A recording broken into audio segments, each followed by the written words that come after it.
We're going to test the eufy vacuum cleaner here from Anker to see how it does at picking up M&Ms.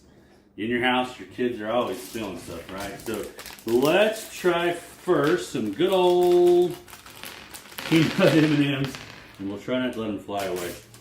Let's go with some peanut M&Ms, and let's just see on the low speed how well it does. Let me push the button.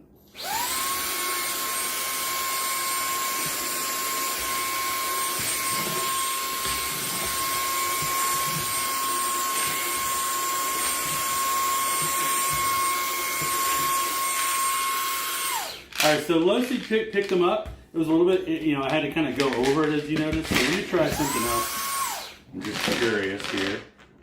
If I put it on the higher speed, and these are pretty good size. They almost get stuck in there.